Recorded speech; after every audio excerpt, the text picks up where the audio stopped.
Welcome to another episode of Explain Yourself. My name is Joey Galvez, and I'm here with my pal, Benjamin W. Morse. Ben, how's it going, man, since the last time that I've seen you, man? Yeah, been going all right. Same old, getting outside, doing some work in the yard, fixing up my chicken coop. I love the Normal contrast stuff. of our energies here every single week. In the chicken coop, man, you're always up in that chicken coop. Those guys always give you a little bit of a hard time, don't they? Yeah, they are. They take up some time. Absolutely. How you been, man? It's been pretty good, man. I've been doing a lot of work on the Archetypes magazine that's going to be dropping here in the next week or two. We're going to talk about that here in the show, but we're not here to talk about us right off the bat. We're here to showcase a handful of different things that we love. We love some comic books that are in the direct market. We also love books that are in the crowdfunding market. So we've invited a couple of people from those two markets. Here we got David Pepose, and we have Thaddeus Cleveland in the house, and we're going to talk to them about works, and we're going to go right into all this stuff. So please, Ben, go ahead and take on over, and let's get this going. All right, guys, we'll jump around a little bit here at the beginning, but usually just ask everybody to introduce their books and their characters. David, you're working on Space Ghost and Cable. Tell us a little bit about those. It's just the elevator pitch of it. Yeah. So for those who haven't read Space Ghost, the easy book is Batman: The Long Halloween meets The Mandalorian. It's the story of Jan and Jace. They are twin orphans who, along with their pet monkey Blip, find themselves in the care of a cosmic vigilante known as Space Ghost. So that series is sort of a coming-of-age story of how they wind up bringing justice to the galaxy and becoming a found family. While Cable, Love and Chrome, which is coming out in January, I've pitched that as Edge of Tomorrow meets The Fault in Our Stars with the techno-organic virus. For those who are not familiar with the time-traveling mutant known as Cable, he is the son of Cyclops and the Jean Grey clone known as Madeline Pryor. Infected with the techno-organic virus as a child, he was sent to the far future to become a revolutionary to take down the mutant apocalypse. But for me, what's so interesting about Cable is that he's had to struggle with the techno-organic virus. It's a terminal condition. It's one that he manages with his telekinesis, but he knows that he is a time traveler living in borrowed time. And so for Cable, Love, and Chrome, we're really excited to show how does that struggle change within him when he meets someone else with the techno-organic virus, and it becomes a burden and a struggle shared. So yes, we're very excited. Action-packed time travel with a little bit of romance in it as well. So definitely call your local comic shop and ask them to pre-order. Yeah, and we have, if you're watching this on YouTube, we have preview links for those two books. We have the Kickstarter link to Grim Reaper. Actually, we got that one a little late, but we'll throw that in the comments. But you can click on those and go right to these books. It's kind of weird to ask for the elevator pitch. Usually it's about a new concept for a Kickstarter. And I'm like, tell us about Space Ghost. Everybody knows. But to jump back over, Patrick, tell us about the Grim Reaper. So Grim Reaper is basically, it's a haunted marijuana horror comedy book. It's a 4-issue miniseries. The first issue we did through Kickstarter a couple of years ago, and now we're taking a swing again at doing the second issue. And basically the premise is a crop of marijuana is grown on the spot where a violent criminal is killed.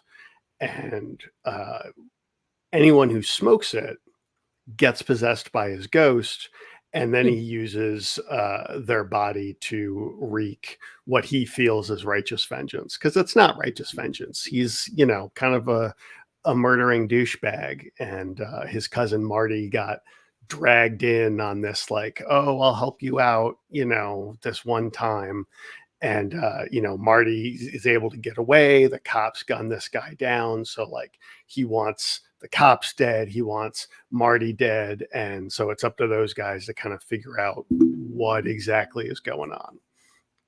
Very cool. Awesome. Nice. Love it. Yeah. Two of my favorite things, Ben. You knew it. You knew that was two of my favorite things: marijuana and comics.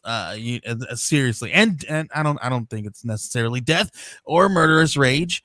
Well, I think this episode is still going. We'll see how it happens at the end of it. I do happen to have my strain here of Grim Reaper, and it's packed in the bowl and ready to go. And so be careful.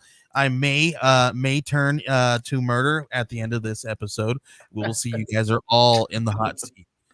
So dude, Fingers I love crossed. The Chekhov's murderous Let's rage test here. this theory. A little scary for the Halloween season. So David, I brought up Space Ghost just so we have something to look at here. I love these covers, by the way. These have been so cool. And I think Jonathan Lau is doing the art for this, and it's been just awesome looking. Yeah, Jonathan's really cool been doing stuff. really sensational work on this book. Yes, I've been very fortunate to work with him, and he's got even more cool stuff coming in the issues to come. So yes, keep pre-ordering that book. You're gonna have a lot of fun with it. Yeah, I mean, I think this one really took off because the visuals were great, the colors are great. But I think, moreover, the thing that really impressed me, and I think I read the first issue and I just read the 5th one here today before we talked. I felt like this had everything people wanted from a reinvention of Space Ghost. Like it was a little dark, and Space Ghost is kind of a weird character because he's kind of a Batman figure. Yeah. But then he's got these kids. You kind of can't get rid of him, or it's like too dark. And in fact, I'm sure you've read that DC one they did in like the 2000s. Yep. Yeah, that was that got real dark. Yeah. Yeah, it's one of those things. I think you bring up a really good point because Space Ghost, he was a creation of the Silver Age. I was right on the on that Adam West Batman wave, and then between that and Coast to Coast, any sort of serious take, I think people will always ask, "Oh, is this going to be like a dark and gritty take?" And for me, I've really seen this as a balancing act. That, of course, we wanted to make this like a standard superhero story and in the traditional vein, but also, Jan and Jace and Blip are the heart of this book. This is a coming of age story. And so, while of course, I don't see this book as any grittier than like a standard issue of Batman. But yeah, I mean, really the kids are the heart and soul of our story. And so getting to kind of follow them during their trials and tribulations, particularly, I know you said you read issues 1 and 5. And it's funny because like issues 2 and 3 really it embrace the joy of the superhero genre and sort of the escapism of what is it like when you're a sidekick to a really cool superhero and you're able to fight crime and go across the galaxy. And you'll see more and more of that in some of the issues to come. Issue 7 is I think a particularly kind of fun story that we've got in there. But yeah, it's a found family story, and it really is about how these sidekicks kind of come into their own, both as Space Ghost proteges, but really also as sort of how these complementary tragedies really kind of fill each other in. Space Ghost lost his family, and Jan and Jace lost their father, and so it's a family story at the end of the day. It has a real Spielberg vibe to it, I think. That's very kind of you to say. Thank you so much. The center of it. And it's also like, there is something most of us come to this stuff when we're kids. And there is something about like looking up to these heroes from that point of view and revisiting that a little bit that I think just works. And I think it especially works with Space Ghost because, like you said, I think the tendency and stuff I've read before is to kind of overcorrect to like really grim. And yeah, you don't want to go like grim dark with it. And so I think Space Ghost is a character that has a lot of versatility to him that can really transcend a lot of different tones. But I do think Jan and Jace act as like a necessary counterweight to keeping the stories from getting grim or oppressive. But yeah, for me, I just saw it as in the same way that like Kitty Pryde was the point of view character when she was introduced in X-Men. I thought, we've seen a standalone superhero origin for Space Ghost. Joe Kelly and Ariel Olivetti's run in 2005 did that. And I didn't want to retread that old ground. And so for me, I said, we've never really seen an origin of how Jan and Jace wound up into the picture. And so being able to kind of tell the story through their eyes, it's been really fun. It reminds me a lot of Astro City, the Confessor arc. That was a big influence on this book, as was Tim and Lex and Dr. Grant from Jurassic Park. So just drawing in a lot of those influences, and J.J. Abrams' Star Trek in terms of like how do we boil Space Ghost into supporting cast and his rogues gallery down into something that like is very to the point that people who don't know the series can get invested and engaged in it. And yeah, and then of course, Batman: The Long Halloween, just trying to really kind of do a road trip through Space Ghost Rogues Gallery, so that way, when we do inevitably finish our run, readers will really feel like they've gone on a big epic journey with Space Ghost and Company. Yeah, definitely. I think that's one of the things that I think would have made this really tough to conceptualize is there's so much expectation, and then there's a different expectation, I think, in tone that they Sure. want it to be a little bit more actiony, like dark, but not oppressively dark. Yes. And then you've also got, which is I think a great thing about Space Ghost, that Coast to Coast I think is mostly responsible for. He has really good villains, Yeah. which I think a lot of not Batman superheroes struggle with. But then you got to figure out how to work them all in, of course. And, Yeah, and that's been really fun. I mean, Alex Toth, honestly, like I watched all the original episodes of Space Ghost to prepare for this, and I read every comics appearance, and of course, I was familiar with Coast to Coast growing up in the '90s.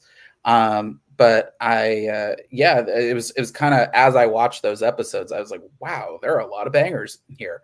There's so many excellent villains that you can really find. You can really boil down their personalities through their design. And so it was kind of nice to be able to say, okay, like Zorak, he's a homicidal praying mantis. There's something instinctively alien about the way he sees the world vis-a-vis like the human mind. How do we lean into that? And so I pitched him as the Charles Manson of space. And by virtue of that, it's like, okay, the Charles Manson of space, like if he's leading a cult, what do they worship? And that's how I brought in Lokar. He was the king of the space locusts in the original show, and I was like, oh, okay, like we will marry that with the locust of the apocalypse lines from Coast to Coast, and sort of that's our thing is this that now Zorak is like a serial killer who's trying to bring his like eldritch locust god to life, and Space Ghost thinks the whole time it's not real, and then we find out it actually is, and it's worse than he thought.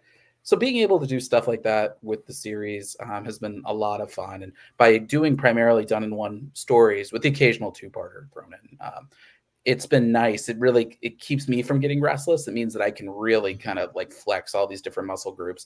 If I'm feeling like I want to do a heist, I can do a heist. If I want to do a story starring Blip, like that's coming out next month, I can do that. I can do kind of like a bittersweet character piece with Jace. I did that this month with Moltar. So yeah, I love the versatility. This book is a real gift because I'm able to kind of really follow my heart in terms of stories, and there's always something that I can make work with it. Yeah, I mean, it lends itself to so much stuff. I think that could be an albatross, or it could be a real asset, which is, I think, you turned into. You mentioned kind of going and watching Space Ghost. I mean, I'm sure you watched it all and read everything you could Sure. before you got started. As much as you can tell, how did this book start? Did you put together a pitch for it? Did they approach you? Did you bring it to them? It's a great question. So Dynamite approached me. I've been on Dynamite's radar for some time. I've known Nick Barucci since my comics journalism days, some 15 years ago. And when I made the leap to becoming a creator in my own right, Dynamite was on the list of publishers that I would always email. I'd email Nick, I'd email Nate Cosby, who's an editor over there. And so when Dynamite struck their deal with Warner Brothers for doing licensed comics, Joe Rybant, my editor on this book, he reached out to me. He said, I saw what you did on Punisher, and I saw what you did with Moon Knight, City of the Dead. We would love, do you have any thoughts, ideas for Space Ghost? And I'd actually just wrapped up my Punisher miniseries, so my schedule was open. And Dynamite was, I think something was very appealing about this book was that Dynamite immediately said, we'd offer you a long runway. We'd offer you 12 issues in an annual. How would you feel about that? And I was like, in a genre that's been so thoroughly mined in comics as superheroes, this felt like virgin territory to me. There's been very little done in terms of Space Ghost and his wider mythology. There's the 6-issue miniseries that Joe Kelly and Ariel Olivetti did. He kind of bookends Future Quest that they did at DC in 2017. Mm-hmm. I know Jeff Parker did a Metalis arc with Space Ghost and Future Quest Presents. But beyond that, It's a whole mythology that hasn't really been explored, at least in a straight superhero take, since the 80s. And really, with those original characters that we're digging into with the Council of Doom, then you're going back to the late 60s. So, yeah, I was kind of like, it felt like I had been invited into a 5-star kitchen with all like the best ingredients, and then being told nobody's cooked in here since the 60s. It was a wonderful opportunity. So yeah, so they approached me, and I had read Joe Kelly's run, so I kind of thought, all right, how do I do something a little differently? And Jan, and as I watched the episodes, it really struck me that Jan and Jace and Blip they are core parts of Space Ghost. I've become a believer that it doesn't feel like a true Space Ghost story without them. It's like trying to make a banana split without a banana. Yeah. And so by virtue of seeing how important Jan and Jason Blip were, that they were really co-leads just as much as Space Ghost, that really positioned the way that I wrote this book. And that really kind of solidified my pitch very, very quickly. And then beyond that, it was just figuring out how I was going to arrange it. So yeah, really fun book. I'm having the time of my career working on it. Very, Thank you very so cool. much, Rock, Yeah, for I think reading that's the book. Love it. Ben, this I love Space Ghost. When I heard about this was coming in to print, right? I was like, okay, where I had to go back to what I remembered, right? And I remember watching Adult Swim, like you guys mentioned earlier, Yeah. late night as I'm smoking weed, right? And because of that, I love this. And We what need a to have a great Grim Reaper segue, crossover. right? Yeah, yeah, Great absolutely. segue is Bring it on. Grim Reaper. Let's talk a little bit more about Grim Reaper, because listen, this is one of my favorite things. Weed and comics, you combine them both with not only just this silly humor, but you got a little bit of this. There's a little grounding to this story here. So tell us a little bit more about Grim Reaper. Give us the pitch real quick one more time, and then let's dig into this Kickstarter here. So it's a crop of marijuana. It was grown on the spot where this violent criminal douchebag is killed. And now anyone who smokes it, they get possessed by his ghost. And his ghost realizes, hey, I'm dead. And hey, the cops shot me. That's not cool. I don't like them. And also my cousin, who was supposed to like be my driver on this, he just booked it and left me. So I mean, clearly these are all reasonable things, but he's a psychopath. He's a nut job. So he's like, all right, I'm going to kill all these people. Update. I'm only feeling slightly murderous after taking a few hits of this Grim Reaper. So Okay. just letting you guys know, slightly. It's slowly elevating as I listen to this a little bit more. So go ahead, finish. I'm sorry. Yeah, no, it does come on pretty quick. It does come on pretty quick. But yeah, so I mean, the main character of the story is Marty, the alleged douchebag cousin who was, trying to, his life is kind of a mess, and helping his, violent criminal second cousin, as he will always remind people, to do this thing to get a little bit of extra money. And of course it goes terribly. And now, he's got to kind of figure out what to do with his life, essentially. And yeah, I mean, as fun as it is to have like a crazy slasher, like I watched Terrifier for the first time this past weekend, and it's just like, it's a fun movie, but it's just like slam, slam, slam. And like sometimes you love that in a horror, movie, like you're just getting attached to these people to watch them die. But I kind of wanted to, give it a little bit more substance, I guess. And that's where, the idea of Marty coming in, because as we fast forward months later, when this weed has been grown, no one has gotten high off of it yet, but Marty's trying to turn his life around, and unfortunately one of those things is he has to pass a drug test at one of the only places like in town, factory work that's hiring, like a lot of those places do. So he's kind of miserable from not being able to smoke his medication of choice.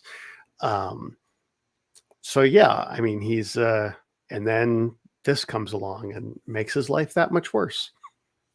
So I have to ask, one of the things I love your premise because it's just, I mean, that's inherently funny, but that's a good mix of seriousness. It reminds me of like Pineapple Express or Snakes in the Plane or something like that, in the Yeah, sense that yeah, for real. it's not just completely kind of a pun. It's like, oh yeah, I can see what kind of story mileage you'd be able to get out of that, um, which is really cool. But I also, I mean, I think that extends to your visual as well, because I mean, just the idea of the Grim Reaper being seen with, with the bong is I think inherently funny, but it also, you're like, okay, I get what I'm in for.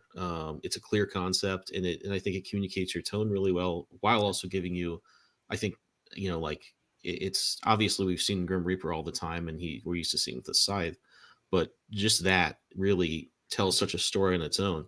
Have you kind of based your, like, is that the first thing you came up with, or it was kind of like plot mechanics and character stuff?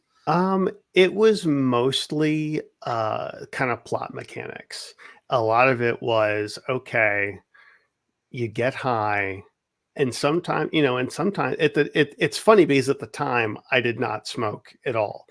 I did incredibly rarely, and if I'm not mistaken, I did kind of come up with this idea one night after hanging out with some friends and smoking for the first time in a long time, and just kind of having like a generally shitty time with it, like as it happens sometimes, which is not great.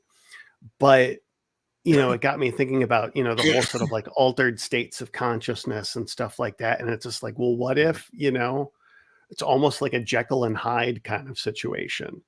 And then the more I thought of it, the more I was like, if it's one guy, sort of possessing these different people as each person, like that kind of makes it scarier. And also you've got a lot of opportunity to do just kind of wild stuff with it.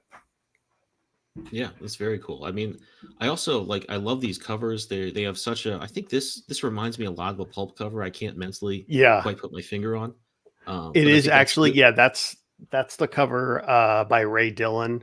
Okay. And he did, like, we were talking about what to do for it. And this is something like, as you see on the number 2 cover, like the original one that Claudio did, it's it's a House of Mystery kind of homage. Hmm. Um, so Oh, okay. The I'm Bernie Wrightson one where the girl's in the yeah, foreground. Yeah, okay. exactly. I get Yeah, that. Yeah. yeah. I'm kind of a sucker for those. I always have a soft spot in my heart for a good homage. So he was like, "Hey, what if we do like one Me of those too. old weed exploitation, really sort of hardcore anti-drug posters, and we sort of like do that." And that was actually something I was talking to another guy about. So yeah, this is basically pretty much lifted right from, I mean, obviously with the exception of like the Green Cloak and the Grim Reaper, but it was a poster with all those words on it, and the devil smoking smoking a blunt and holding this poor woman in her arms. And it's just, it's so like out there and like kind of off the wall that it's like, yeah, this is the perfect thing for us. Yeah. Yeah, that's the thing I really loved, like working on Scarlet Twilight and just going back through old Golden Age comics and like just finding little nuggets of Mm. things badges they put in the comic that were like buy war bonds or just anything you could like Mhm. repurpose to kind of fit your story, but also kind of amplify the vibe you're getting from like the time periods you're pulling from, or sort of the genres you're working with. I think I mean, for as a creator, it's a lot of fun, but I think it's also really cool just to drop those things in there for your readers. It just Yeah. really makes everything more fun. Yeah, that's the goal. And as much as there's, a little bit of, kind of uh, discussion and philosophy about whether or not, should be legal, should it not be, like, obviously I think it should be legalized, but, that's a comic about a drug ghost killing people is not necessarily the best platform to like really drill down on cannabis reform. So it's like, I kind of had to sneak that in there a little bit. But but yeah, I mean, it's, you know, it's nice to kind of touch on those things. It's kind of like what David was saying about Space Ghost, and like going back and looking at that style, like, you know, and in this, like when you look back at a lot of these, you know, old marijuana you know, anti-drug posters, and I, you know, I started taking pictures. Like, I live in Chicago, and there's a decent amount of like antique stores and things like that here. So like when I've been in them and I've seen, like, there's some places that have, you know, some of the old you know, anti-drug posters, and they're so wildly extreme, you know, and the way that that style kind of runs into like grindhouse 70s exploitation films. I mean, and you definitely had a lot of, you know, weed exploitation films, but those were mostly sort of like, hey, don't do drugs, not, hey, let's just like have fun and have a complete balls to the wall insane story. So Yeah, it's I a love good, that. it's a good chocolate and peanut butter kind of thing. Yeah. And I love that. And you're absolutely right. Like this whole situation, this like marijuana thing, it's like it's a big, huge issue. It's like still kind of like people. I still feel like it's still kind of like this unspoken thing. People don't really like to talk about it, but it's everybody uses it anyway. But yes, Well, I love this.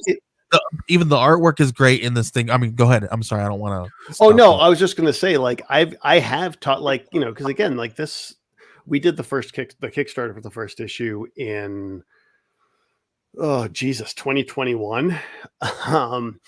And you know, I've taken it around to conventions, and I've like had people, and I've talked to like other creators, and I've sort of been like, hey, you know, check out my, you know, haunted marijuana comic. And there is occasionally sort of like this feeling of, okay, all right, weird. You know, it's like it's a little, you know, unserious, which is, you know, a bummer. All right, with that, okay, I had a question that popped up then. So how do you get past that when you are marketing this thing a little bit? Like, because there is this weird, like, I feel like you got to sell Yeah. indie books. Right? It's hard sell already. Indie books are a hard sell, and then to throw this into a smaller niche on top of it, how do you get a break through that barrier? Well, one of the things that's been really helpful, like I started doing, you know, like I also self-published prose fiction. I've self-published, it wasn't through Kickstarter, but I was able to, like, you know, self-publish like a 16-page black and white comic.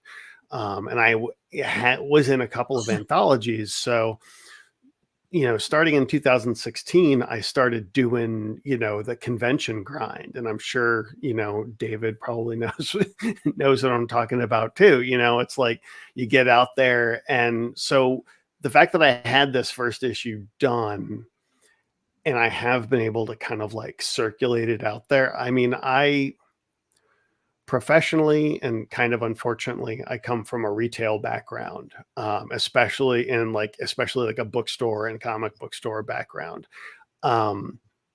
So when I'm able to kind of just like get face to face with someone at a show, and like they look at it and we talk about it, um, I'm not, you know, gonna humble brag, but it's like I've had nothing but people coming back and going, "Oh wow, this is awesome. When's the next one gonna come out?" You should humble brag. You should. Well, thank you. The platform. And it's and also too, like, and I will right, say, though. I mean, yeah, You're we talk right, about though. the Like, art too. when it comes to a salesperson, right? It's you get all it takes is to get that person in front of another person, Mhm. and me and Ben have talked about this. Like I've always said, I was like, you know, you get me in front of somebody, and I've got a product to sell, and I know everything about it, right? I'm going to sell that thing to that person, and they're gonna walk away with remembering me or buying that product and eventually they're going to buy that product and it's Yeah. and I feel like, yeah, you're absolutely right. It's a hustle, and sometimes you have to understand your market with these different products, right? You need to know where you are able to sell it, where you're not able to sell it, and how you can do those things, and things of that nature. I'm sorry, I didn't mean to Oh, interrupt. no, I was just going to say, people enjoying the book, I'm glad that they like my words. Claudio and Cote's art is so cool. There's a scene in the first issue. I have like a limited self-publishing experience, but as soon as he sent it to me, I'm like, this is my favorite page that someone has ever drawn of a thing that I wrote. Like, he just really nailed it. And and another thing too, like, especially looking at this page right here, he puts a lot of acting into these characters. Like, I think that sometimes you don't see that a lot. Sometimes, people are very just sort of like blank faced. And and the way I script, I'm just like, hey, he feels this way. Like, hey, he feels this way. Like, you're the artist. I'm not going to step on your toes and be like, oh, he raised an eyebrow or whatever. I save that for when I'm writing prose. But yeah, like, these guys have done a great job, and that's been really helpful. And in terms of like finding like the market too, one of the things, where it did end up sort of going is I also went to a lot of horror conventions, and horror conventions are wild. Like, Comic-Con, like, comic shows. Yes. Like, we've got like wild stuff. Like, I've been to horror shows where there were like a pack of people dressed as like murder clowns and like with the little like honking, wicka, wicka, wicka, wicka. It's terrifying. It's terrifying. Sounds But scary. yeah, it's not. I was right next to some guy's booth, and he had like a laughing murder clown sounder that seemed to go off like every 2 or 3 minutes. And, yeah, not great. But a lot of those like people that are just like into horror and like slasher movies and things like that, they would be like, oh shit, a comic book. That's awesome. And a lot of these people, and like, you could, I'm not going to stereotype, but I'm going to say a lot of these people were probably not like regular comic book shoppers. They've maybe bought, like, they don't have any, like, they don't have anything against it. It's just like, they were, comic people back in the day, like in the 90s especially, and then now it's like, because the industry. But it was really cool to see them kind of like react so positively to seeing a comic book out in the wild. And that was kind of, I think, really beneficial, and hopefully something that, pays dividends in the long run. Absolutely. So we usually switch gears here. We're about the 50-yard line of our show here. We don't have our video anymore, but Joey, can you tell us about our partners at All Ages of Geek? Yeah, we do have an amazing partner who is All Ages Geek. All you got to do is head on over to All Ages of Geek. They are a media network, a multimedia network agency. They are dedicated to supporting creative projects and growing the indie space. And they do that across all kinds of different mediums. Like, if you guys are into anime or manga or comic books or everything in between, even games, they do it all at All Ages of Geek. All you got to do is head on over to allagesofgeek.com and check out all of their really cool articles, podcasts, originals. They even do quizzes and polls and all kinds of really cool stuff. Make sure you head on over to their merch tab and check out some really cool merch too, and check that out. They are really cool because they help us run some articles in our archetypes issues. They did one last time around for issue 1. They're going to do it again for issue 2. And what's really cool is you guys are going to be really cool from them about Grim Reaper. So make sure you guys are checking out All Ages of Geek to find out a little bit more in-depth stuff about Grim Reaper and everything that is going to be going into this campaign and the story itself. So what we did was we sent them over the issue 1 and they read it, and they're going to tell us a little bit about what they saw in this issue. So make sure you guys are checking that out as well to allageofgeek.com. Thanks so much for letting us have the opportunity to mention our sponsor there.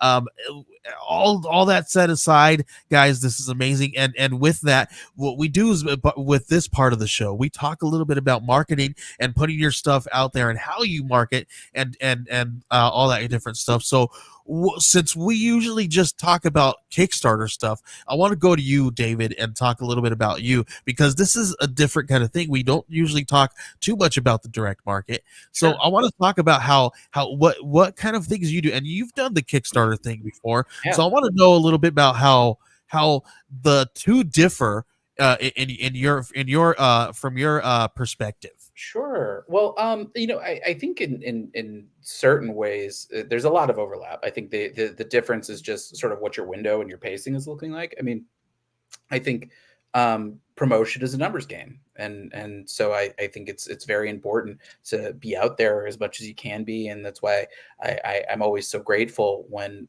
people like you invite me to shows, is that I have a chance to talk about my work. I think for Kickstarter, you have sort of that 30-day window thereabouts, and so you are. I mean, the last time I did a Kickstarter, there were days I was doing 4 interviews in a day. That I was doing dozens of interviews over the course of a month, because I don't think especially with the way that comics journalism has sort of atomized, and the way that social media has sort of debased itself, you kind of have to. It is a numbers game. Any one article is not going to be the thing that's going to like move the needle for you. It's going to be about, oh, if I keep seeing Pepose pop up, if that guy does not shut up, I guess all right. I keep hearing about this book. I think they say it's like 7 times you hear something. You're like, oh, okay, maybe I guess I'll check it out. Whereas, for comics in the direct market, you have to think about final order cutoff, and so your window is a little bit more different. Also, for a Kickstarter, you're able to control what you release. In theory, you have a preview of what you're going to be putting out there already ready. Whereas, in the direct market, the timing doesn't always work that way. For example, we just put out the solicitation for Space Ghost #9, and I know that Jonathan Lau, our artist in the book, is only just now working on the art on that. I mean, of course, that book will be done well in advance. I mean, there's still plenty of time to order that book, and Jonathan draws like a machine. Yeah. But that means that the only thing that I would have to share at this moment would be covers. Same thing with Cable, Love, and Chrome, where that book, we have art on the first issue done. We have, but we don't have final colors or lettering on it yet. So there's sort of a limitation of what you're able to share. And of course, also just making sure that you're not stepping on your publisher's toes in terms of what they want you to release, or if you have a licensor, making sure they're not mad that you're spoiling things early. But yeah, I think, there's no such thing as too much publicity. I think you just, that's part of the job as I see it. And as a writer who's able to be a little bit more promiscuous with my projects, I'm able to kind of juggle a few different books at once. Whereas the artists that I work with, primarily, this book is their job full time. I owe it to them to be able to speak out about the book and promote it and get it to sell. So that way they get paid in the back end. That way they get, more projects down the line. And so Jonathan Lau and Mike Henderson, the artists that I'm working with on Space Ghost and Cable, Love, and Chrome, they deserve all the shout outs and credit in the world. But yeah, I think beyond that, it's, there's not really a secret. It's just reaching out to as many people as you can. If you see social media, and I think you're on the right track, right? It's not, and I think it's not, inherently too different, right? It's just, I mean, it's not, they're different paths and different avenues, right? They have their own different ways of doing things, right?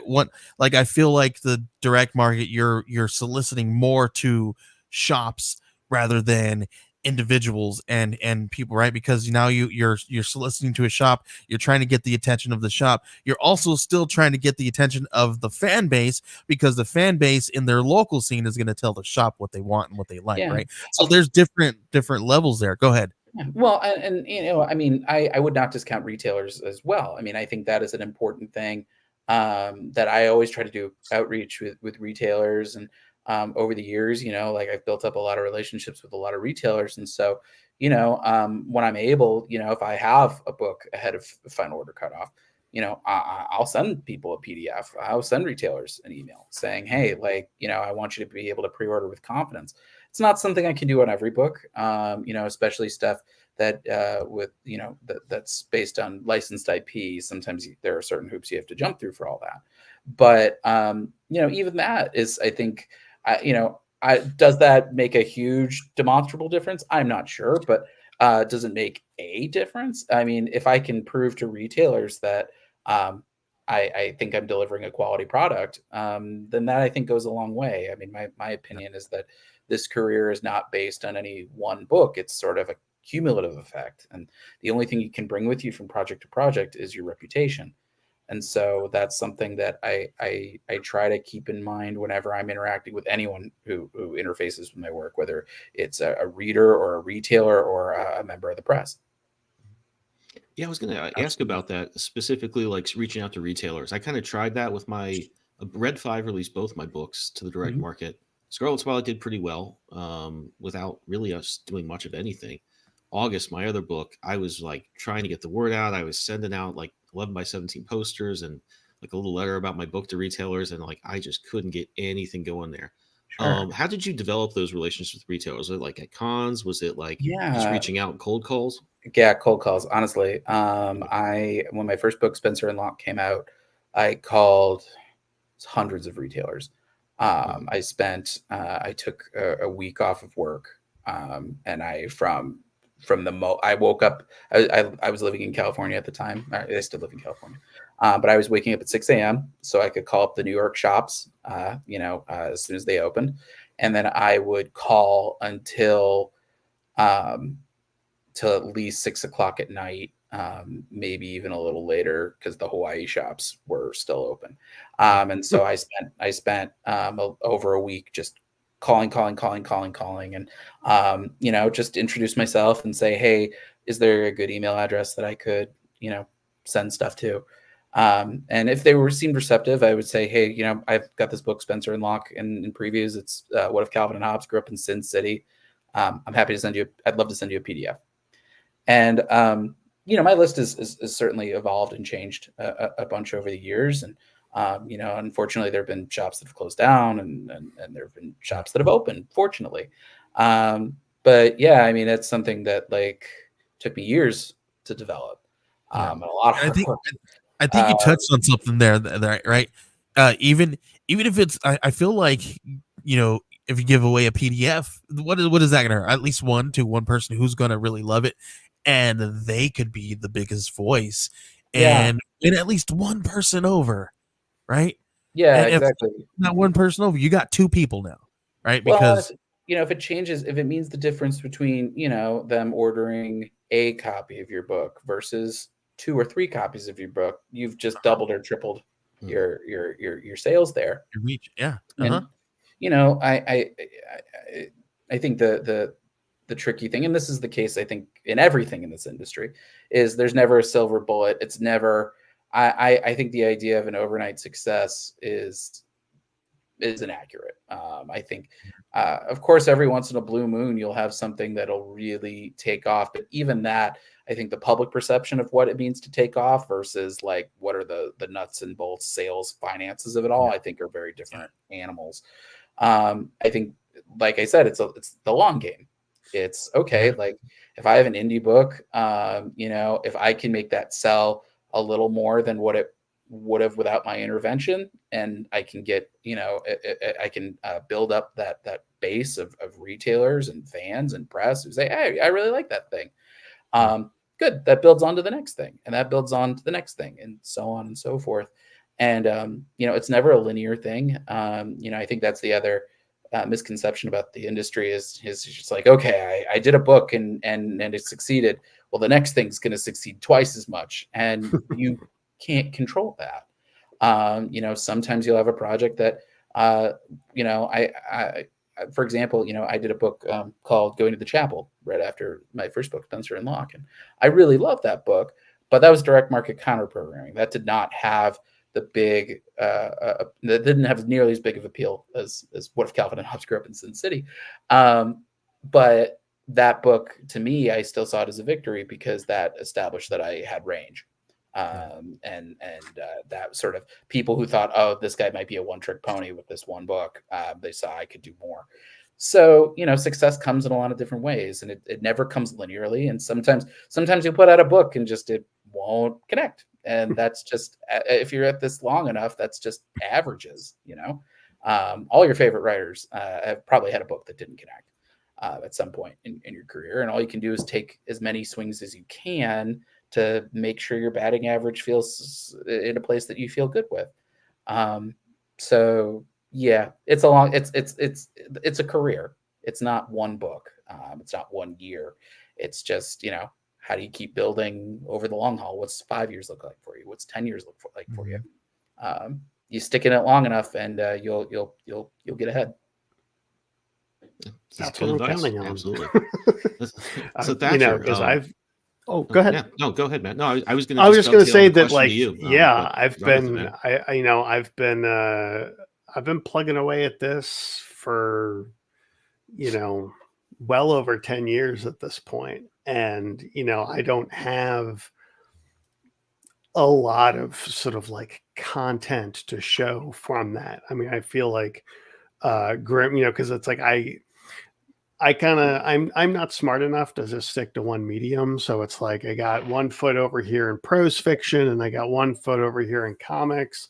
And, one of the things with comics too is, especially if you're doing it yourself, it's expensive.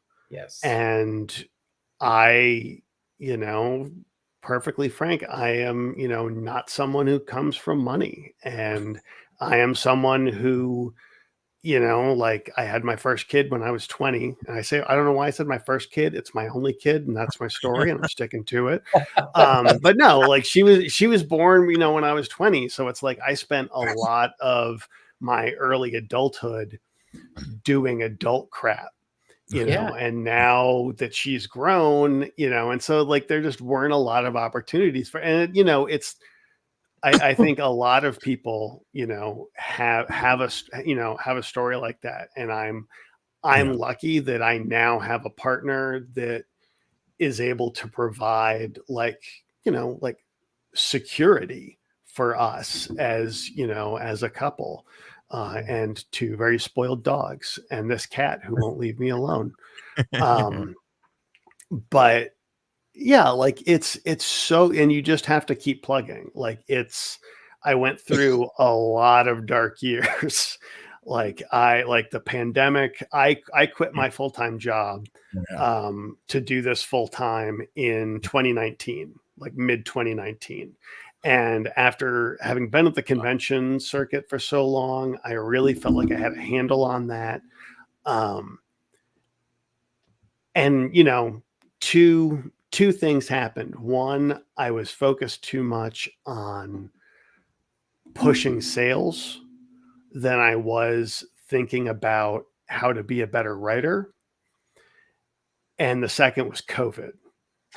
So, like I had so many shows lined up for 2020. Like I went into 2020 being like, this was my year. This is my first full calendar year of doing this full time. I'm going to crush it because I'm used, and it just, it didn't happen. Like everybody got pushed, to 2021. And then once 2021 rolled around, I was just trying to make up ground, and I feel like the last 2 years are the only years that everybody's really kind of caught up. Oh yeah. Yeah. I had to go way down to get back up to where I am now, and that's life. Is it great that it's, happening when I'm just turned 48 years old? No, not especially, but at the same time, like, honestly, the hell else am I going to do? I love making up. I love telling stories. I love making up stuff and telling stories. And, gosh, it sure would be cool if people read them. Yeah. You know, but yeah, I mean, that's just what I am. And let's I'm do that. very, Let's read these stories. Let's get these things going. So if you guys want to head on over to Kickstarter and look up Grim Reaper, check it out. That we're gonna drop those links right there for you. Check that out and grab some really cool books. They're really inexpensive, so make sure you guys are checking these really cool stuff out. All these really cool tiers. He made it very easy. They're super easy. It's not really it's not rocket science, because we know you're probably going to be using some of this Grim Reaper, so we wanted to make sure that it was really easy for you to understand. Also, you got to know your audience. And I gotta tell you guys, that cat brought my murderous level down, so now I'm not there. We are not. Nobody's going to. Are we out of the danger zone? We're out of the danger zone. The cat did it. All right, Jeffrey, get over here. Good job. He did something good for once. So definitely want to do that. So this is the part of the show where we talk about some of the things that we are doing. So Grim Reaper is one of those ones that we are helping get the word out and all that good stuff. So make sure you guys are checking this one out. And we love this story because it's not just because we love smoking weed. It's because this is an amazing story, and we love we love a good slasher, but we love a good ghostly story. This is why I don't know if it was a theme, if it was a spooky thing tonight, and Ben planned it this way. We got two ghost stories in the house. I don't know if that works. It works. I'm gonna make it work that way. So anyway, let's talk a little bit about. I'll do Grim Reaper in space. Don't test me. I will make that happen. If Jason can go to space, so can weed. That's all I'm saying. There you go. There you go. That's an experiment. We're gonna have to get somebody to help him get him to space, so we can experiment if it actually can happen in space. Okay, Ben, what do we got up first to talk about? Let's start with Danger Squad. Danger Squad is still live. Head on over to geekcollective.net/Danger Squad. This one is Scooby-Doo meets Stranger Things. Middle school students turn into a really cool squad who unravels spooky situations that happen in their little podunk town. This one is really cool. It's kind of reminds you of this really fun cartoony kind of feeling. It's really fun if you really enjoy Scooby-Doo kind of capers mixed with spooky things that happen in what did I all those fun spooky shows. Check it out. That's what you're gonna want. I blanked because I've been Grim Reaper starting to kick in. Very fun stuff. Ben, this one was really cool because we got to see some of the really fun stuff that the creator did with this. He did like an ARG thing where he recorded these small little mini podcasts and he pushed them out there on the social media, and it was like he made this conspiracy theorist podcaster. And what was funny is while he was doing this campaign on social media, the account got banned because they were spreading conspiracy theories. They were like fake conspiracy theories about this world, and they got banned from Twitter or X because that's not because Twitter do that. So it's the fake podcaster had to make another new fake account. So it was really cool to kind of see that what happened. It was like a really fun coincidence. So really cool. Check this one out at geekcollective.net/Danger Squad. What's up next? All right, next one is I just want to jump on this one because I have a cover for it. Our friend Nandor is doing a comic called Man-Child. It's a really great comic. It's some Silver Age stuff meets the modern world. It's kind of a reflection on fandom. And just a little bit of time left on this one. It's got a little bit of ways to go. And I did a cover for this that I'm really pumped to see out in the world. Let me see if I can get that up there nice and big. Very cool. Yeah. That's going to fold out into 4 images. What's the kind of that's so cool. So really pumped to see this one get out in the world and see people start taking pictures of this once they get it, and just seeing how it turned out. I really love when you do these like really long like cinematic kind of scenes. You did that along with your book here. We're going to talk. Actually, pull that up because your book, you're going to be doing that one here very soon. We Oh, want I know everybody which one to you're sign up talking for about. that one, right? Where is that? Because this one you're going to be launching very soon your Scarlet Twilight show book, right? Yep, here's that one. I think this is what you're There we talking go. about. Yeah, so this is going to Yes. be launching in the next couple weeks. This is basically Crisis on Earth, Infinite Earths, or Secret Wars, if it had been made in the 1940s. So it's a sequel to Scarlet Twilight. It picks up the story from there, but really expands it and kind of brings in some crazy guest stars that you're never going to guess, which I think any sort of crisis type event needs. It's going to have all that atmosphere of the pulpy stuff that was great in We Are Scarlet Twilight, and also some of that big earth-shattering sort of comic book sort of I guess the moments we expect to see in these big crossovers. And I think the thing that's really fun about it is that a lot of those crossovers are there's always like so much work to be done. You got to fix Hawkman's continuity, or you got to clean up like Earth 1 and Earth 2. This one kind of let me, because I'm not really working with a big amount of continuity, focus on just the fun stuff. So all the little conventions you see in Crisis and Secret Wars, you're going to get in this, but with a really different vibe, and I think a really kind of a concentrated story. So I think people are going to really like it, and I am pumped to release it. The first issue I'm going to do is kind of a lead up to it, so it's going to show some characters that will play a part in the story and lead up some plot elements in it. So this is the best place to get on. Can also catch up on Scarlet Twilight once we do that. Let me bring up the Kickstarter page real quick here.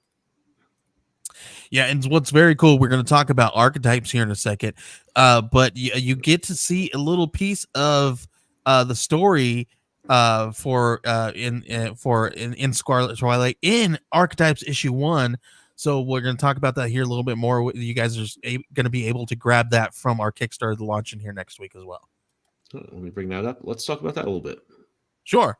We're going to be launching our second issue of Archetypes, which is an independent geek culture magazine where and this time around, it's going to have a spooky theme, and it turned into, it was like originally it was going to be 60 pages, guys, but then we got a lot of really cool friends that wanted to submit some stuff. So we accommodated them, and now this is going to be a 100 plus page, perfect bound, spooky themed comic size magazine where we are going to have some comic books. We're going to have like 9 or 10 short comics, and then we're also going to have 9 or 10 articles about comic books and all kinds of really fun stuff. We even have a friend who's going to be dropping a really cool craft idea, so you guys can make some really cool crafts in this if you guys get this book as well. So make sure you guys are doing this. You guys can be notified on launch right now. We're going to be doing look at all that really cool stuff. This is all the really fun stuff that we're going to be offering here. You can get issue 1 and issue 2, all of the really fun stuff.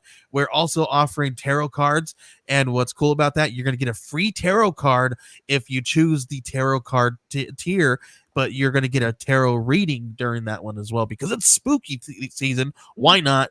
So if you guys are into tarot, you can buy the tarot card, get a free tarot card with a tarot reading, and it comes with the book as well. So grab that one, and we're going to be offering all kinds of really cool t-shirts this time around. Some really fun stuff with this one. So I love crowdfunding comic books, so we designed a really cool t-shirt. We're going to be running a campaign, I Heart Crowdfunding Comic Books, and this is going to be one of our t-shirts where so make sure you guys are checking that one out. So grab that tier, grab all kinds of really cool books. He's got some, so there's our I Heart Crowdfunding Comics t-shirt there. You guys can grab that tier, and it comes with a book as well. Cool stuff. And then what's fun about this, because we are an advertising agency and we help comic book creators advertise their books, and we are also a publisher, we're going to offer some of our services there. But this time what we're going to be doing is we're going to be knocking off a big chunk of can you drop that graphic that I sent you with all the crossed out prices there, because what we're doing is we're slashing prices for this Kickstarter. Did I not send it to you? I think I no, you did. I'm bringing it up now. Very cool. So we're going to slash some of our prices on our prices. We're going to give them to you guys at our lowest ever prices. So and what's cool is it comes with a free issue number 2, which is a 24 value, so you guys could get some really cool media kit stuff. You guys could we can do some book design and pre-press work for you guys. We'll help you build a media kit. Also, on-demand creator support or full project collaboration. We'll build your Kickstarter for you from the ground up, and that is going to be one of our lowest offerings ever. So make sure you guys are checking this out. It's going to be going live here in the next week. So watch Kickstarter, watch our spaces, all of our social medias. Right now, we are about 95 followers. We want to hit 100 followers before we launch. So make sure you guys are hitting notify me on launch. Let's show your cover, but I think if you scroll up, we should be able to see your cover there. We're going to be doing a really cool Fangoria homage, and Ben, tell us a little bit about this cover that you did here. This was really cool, really cool fun prompt. Yeah, it was. It's I really love going into graphic design stuff. That's what I do most of the time in my day job. So we wanted to kind of do a play on Fangoria. Had to find some typefaces that worked, which is I always love doing. As far as the main image, this is from our friend CJ Hudson's story. And I kind of had a different take on it. The girl in the story is a little tomboyish compared to what I drew. But because this was like so 90s in my mind, I kind of wanted to make this look like sort of when you'd see like Witchblade or something adapted on like TNT or USA, and everything was like a little Hollywood-ish. So I kind of changed her a little bit. I changed the lighting to get it as 90s as possible. I wanted to look like one of those publicity photos you'd see in Wizard Magazine or Hero Illustrated, or of course in Fangoria or Starlog. Yeah. That kind of just looked like some movie of the week based on a comic book. So it was kind of fun to be a little meta with that, and I hope it worked out. And it did. It came out so cool. This was one of the when we posted this, everybody really loved it. They're like, "Holy smokes, this is really cool." So make sure you guys are checking that one out. You can also get his other homage cover there from issue 1. I think you should be able to scroll up and see that one as well. Is that one here? It should be. Is it there? Thing. Is it not? Yeah, it's on the right. It's there. You go. It there for a second. You'll see it there for a second. I'm sorry, it's scrolling. It's right before Tarot cards. Tarot in the lineup here. Tarot. Did I spell it? Oh, I did spell it wrong. Yeah, look at my dyslexia. About that. You know, that's. I know. I knew you were. You were waiting for that one moment. I think I might have fixed it. If not, you guys can make fun of me with my dyslexia. I'm sorry. I've been up weeks on end. We're not going to get into that controversy. I'm just kidding. Anyway, thanks for. I don't think we have anything else. Do we have any more to talk about? I do not believe we do. I think that might be it. So guys, please, thank you so much for coming all those on. Books. Yeah, thank you to everybody watching. Check out these books. You can get links to everything, whether it's previews to contact your shop or direct Kickstarter link to Thatcher's campaign. Guys, I really appreciate you coming by and telling us about your stuff and just your work and process in general. It was just awesome to hear all this stuff. Well, thank you so much for having us. It's great to be here. All right. Joey, anything else? That's it. Thank you. And then now I'm just gonna cry myself to sleep because I spelled that wrong. You're making me like my ADHD is like, oh my gosh, he hates me. He's made me spell. He made fun of me.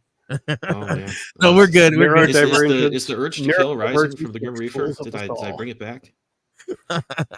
Yes, it's neurodivergence at its best. Well, then I think there's no better time to play us out before somebody gets hurt. Yeah. Yeah, listen, I'm starting to feel slightly murderous again. Well, I'm going to take us out then, and we'll see everybody next week. Guys, thanks again for stopping by.